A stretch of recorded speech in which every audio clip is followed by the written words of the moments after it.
Hi, welcome to Trail Buddy. I'm Mark. Today we're going to go over a build that we've been wanting to do for some time. We've got this bike has been kicking around the shop for a long time, and what our hope with this is going to be a series of videos. And our plan for this is to do a resto mod. The engines, we can go through some details, but it's pretty well done. So I think this is a good candidate for that. We're going to try to keep everything that we can original or replace it, but put a 125cc semi-automatic engine in it, or manual. We'll see what we want to do when we kind of get that way. We're going to leave it up, but again, this will just be a series of videos, and we're going to go through a lot of our parts and how to put them on. We'll go through some of the challenges, some of the things that you may run into, kind of step by step, but more of a thorough, in-depth look of how to do something similar by yourself. So I don't quite remember the circumstances of how we came to own it, to have it, but what we're gonna do is we're gonna get it on the lift first. We're gonna get a bunch of shots of it, and we're gonna try to figure out our plan of what we want to do. I think our first initial thought is we're gonna maybe try to keep the paint, see if we can't replace the decals. You know, we're gonna go see if we can clean up the handlebars. The headlight bucket is really roached, but we'll go through those parts and pieces along the way, and hopefully this will help you guys out there get a good close-up first-hand view of how to put these parts in as we come across them, or we need to put those in, and then some of the problems that we're gonna come up with and challenges that we gotta overcome, so that way, you know, you've got a good idea what you're getting yourself into when you want to take a challenge like this on. So we're going to grab the bike, we're going to bring it over to the lift, and we're going to see what we're working with. I mean, the shifting forks are bent to heck. I can feel it. Oh, did I get it? Oh.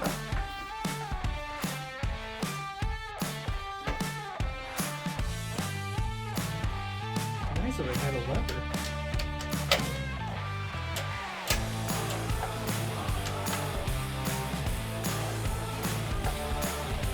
Ah, I got it!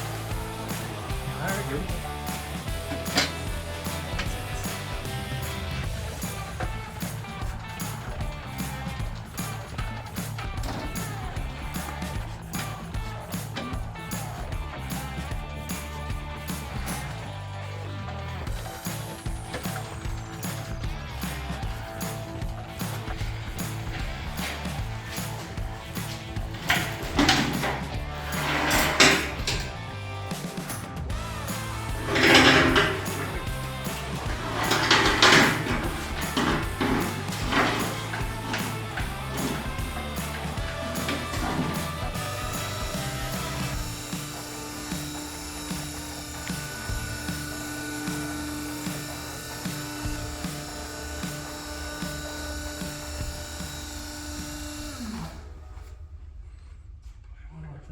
Oh my gosh, it's a solid core.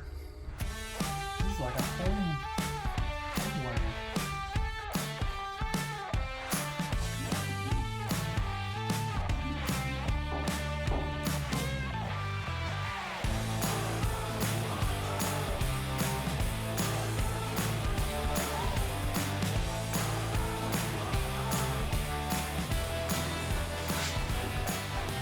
Alright, we got the bike on the lift. We got the straps down, and I know this is the point in your project where you're going to really want to kind of take, you know, tally here of what you want to do, how far you want to get into it, and what's going to have to be replaced and or refurbished. So I think with this one, we're going to try to keep it as original as we can in terms of the look and the finish.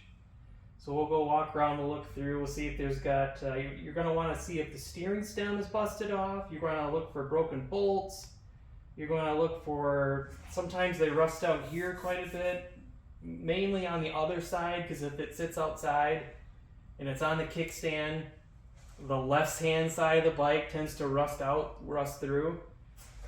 You can definitely tell that rodents have been in this one because I can see teeth marks on the rubber grommet here, and the wire harness Well, the wire harness is no more. Looks like it's burnt. I think the good thing we have with this bike is it looks like it didn't spend a lot of its life out in the sun. So one of the worst parts of this job is trying to get this decal off. So we'll go through what we do to take this off. No matter what you do, it's a time-consuming, painstaking process to get this off and not rip any of the paint off. Look inside.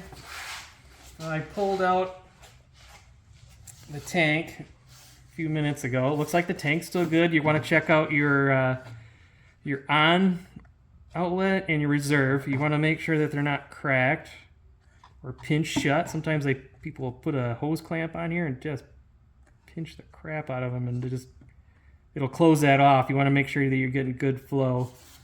So this one looks good.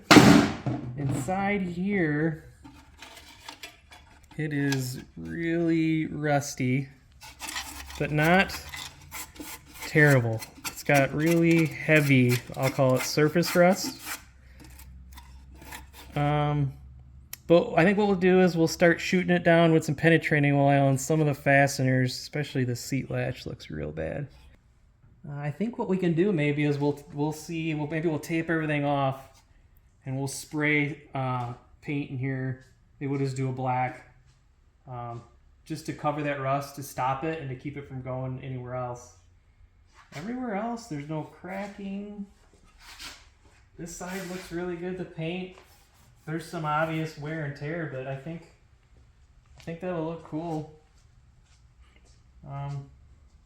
Because it's only original once, and what we're also going to try to do is take this motor, put it in a box, and we'll keep it with the bike.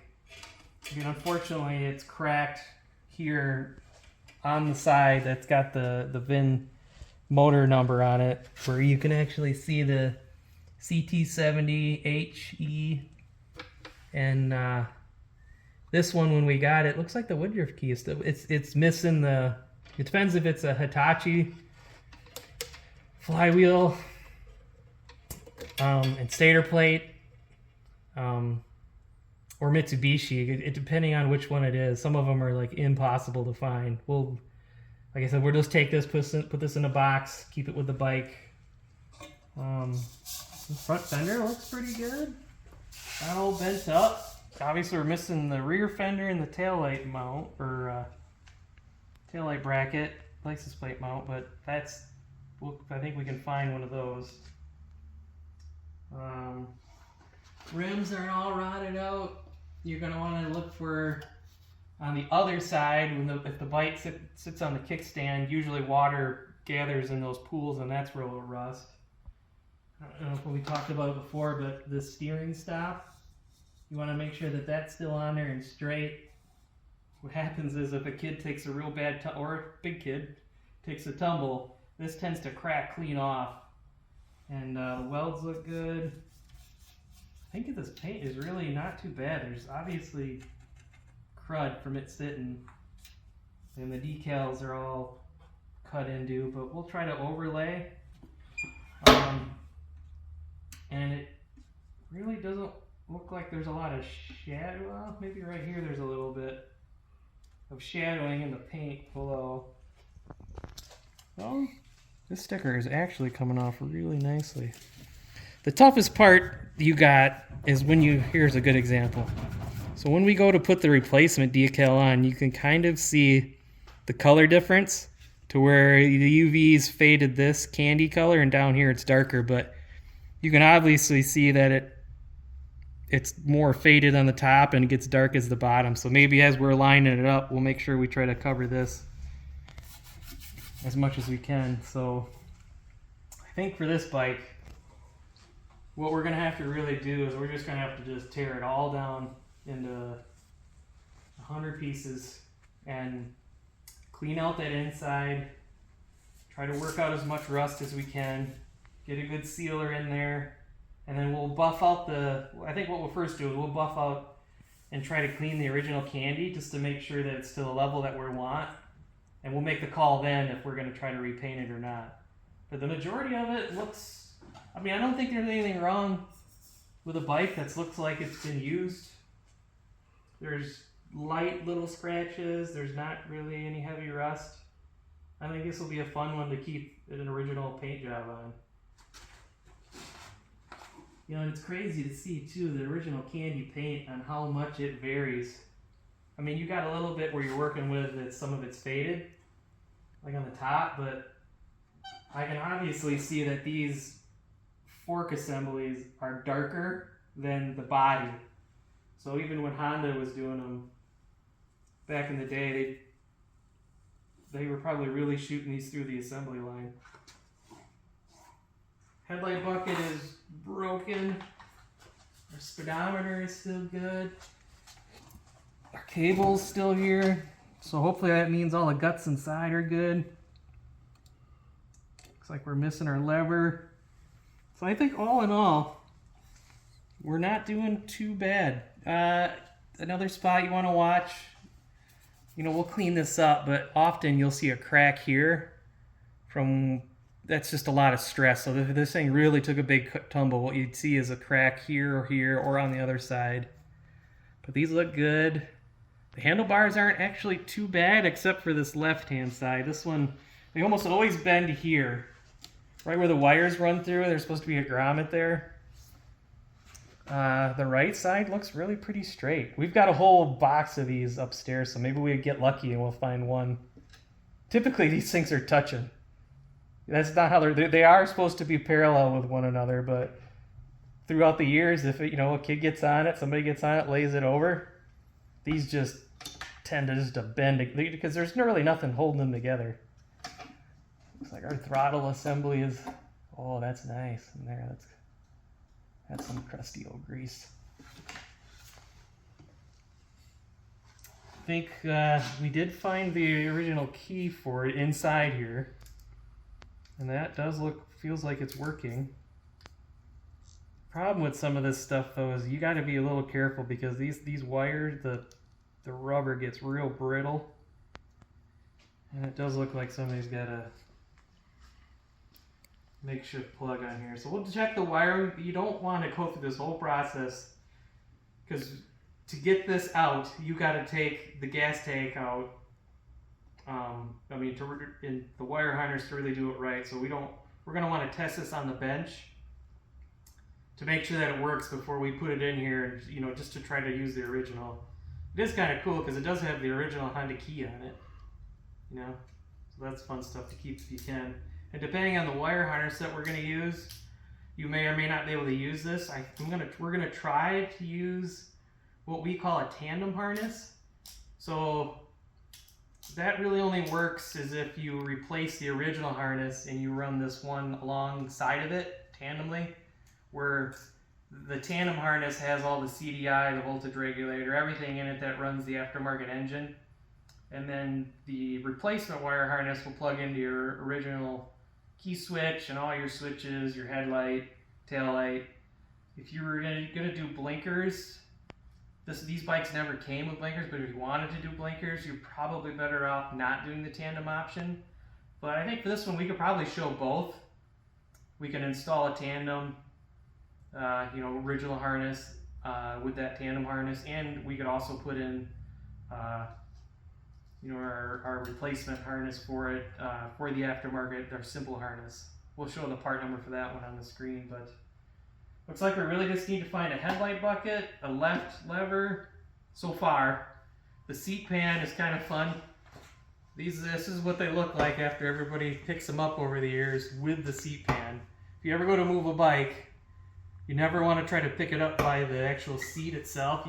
You can see this one is all bent and bowed up. It's actually cracked.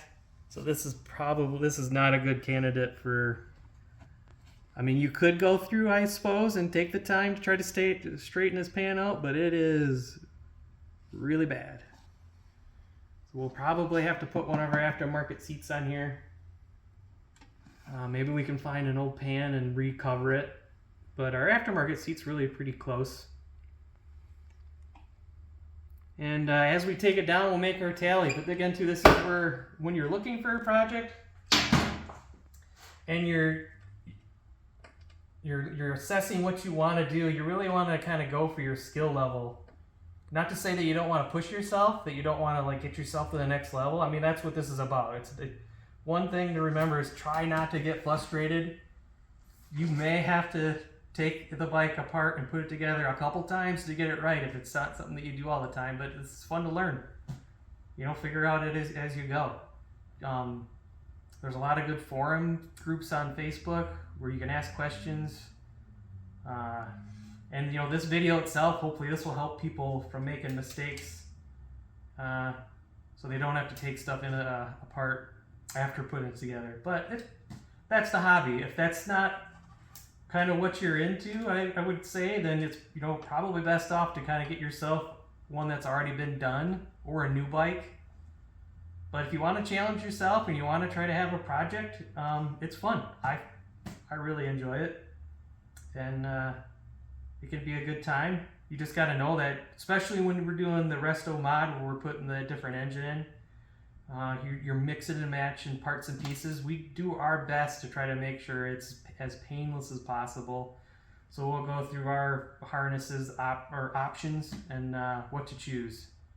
So I think I'm going to start grabbing my tools and we're going to start tearing into this, and we'll probably, this will turn into a pile of parts here in just a short while.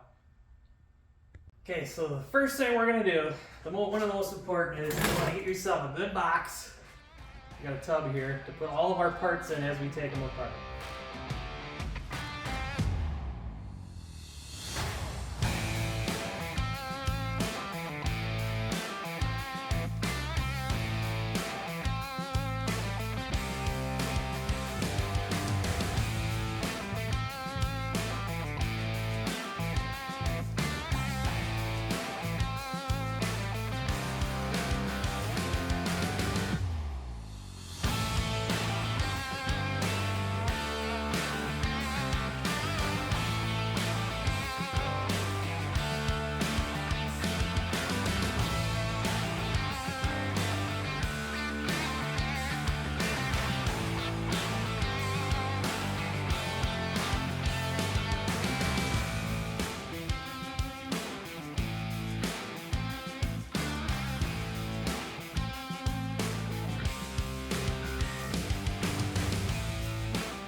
So there we have it. We've got a Trail 70 Teardown. We lucked out. We didn't have any bolts break yet. I still got to take that seat latch out. We got the coil mounts out without anything breaking. And yeah, that'll be it for this particular episode of this Teardown.